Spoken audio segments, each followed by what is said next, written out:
Yo, what's going on, everyone? It's D-Lloyd, man, and Gordon Hayward could potentially be on the move, but to where, right? Because we know it's just a matter of time before Gordon Hayward is shipped out of Charlotte. He's still a good player in my opinion, but we have seen his usage rate go down and down seemingly every single season, right, the last few years.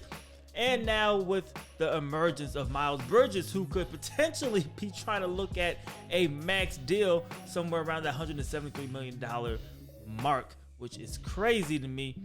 All of a sudden, Gordon Hayward is somewhat expendable, right? You could get rid of him, you could try to move him for some other pieces, or you could then move him for maybe a Russell Westbrook, who is an expiring contract, even though he makes more, and move on from Hayward and his contract where he's going to make $30 million and then $31 the final 2 seasons of his deal. So all of that said, you know, that has led up to the Lakers being, you know, the destination that a lot of people are talking about, right? Because Hayward, what the reports are saying right now is that maybe he kind of wants a change of scenery. So if that happens, you have Westbrook. Does that, you know, does it go hand in hand? Does it mesh? Does that make sense? So obviously, as a Lakers fan, you guys know I got to speak from the Lakers perspective. You have Russ, you have AD, you have LeBron, right? Of course, LeBron getting up there in age. You're trying to win now. You're trying to maximize the years of LeBron that you have left. Anthony Davis, he can't stay healthy. That does not mean he can't turn things around. We've seen it with Joel Embiid, for example, right? Does not mean he can't turn things around, but at the same time, you are questioning whether or not he can turn things around, because for every Embiid that does kind of, you know, move things around, seemingly, we don't know how Embiid's, you know, rest of his career go. Hopefully, no injuries, and he can, you know, stay healthy.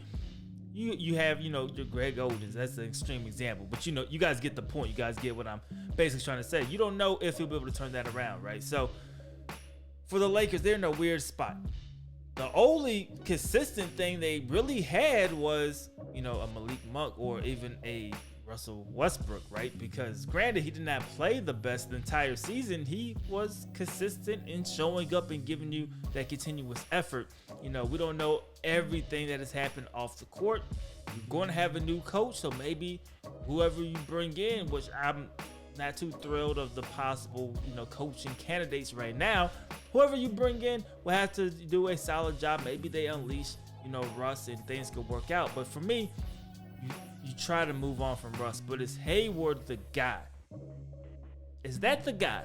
So finishing a season where, you know, he's giving you 15 points a game, he's getting $30 million, but then he's getting 31 the season after. That doesn't really hurt you too much, because if you bring everything back, you are trying to compete at least for the next few seasons, right? Because you're going to try to get LeBron James to that extension. And I think that is going to say a lot for the Lakers in the future, right? You're going to try to get LeBron to that extension.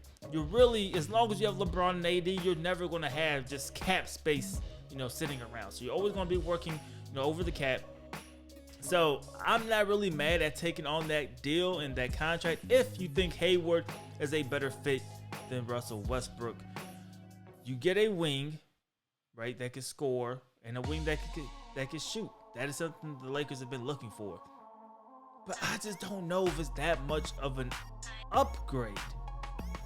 I don't know if it's that much of an upgrade. I don't know if I'm, you know, if I'm really doing that per se.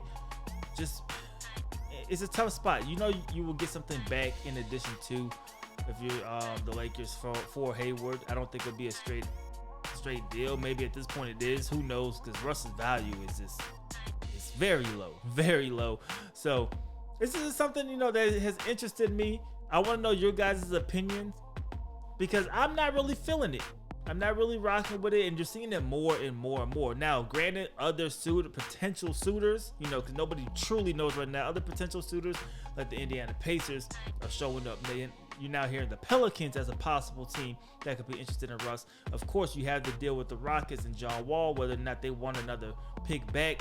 Maybe you get them to take a second round pick back. That is always an available option as well. I just don't know if Gordon Hayward, still a good player, but I don't know if he makes the Lakers contenders all of a sudden. But I will say, it's a good piece. But if you could get Buddy Hield and Malcolm Brogdon and something else from the Pacers, I'm doing that all day long. 100% over Gordon Hayward, man. But you guys let me know, what do you guys think about the situation? Would you like to see Gordon Hayward with the Los Angeles Lakers, probably in exchange for Russell Westbrook? Do you like some of the other options better, or do you think the Lakers should just simply try to run it back?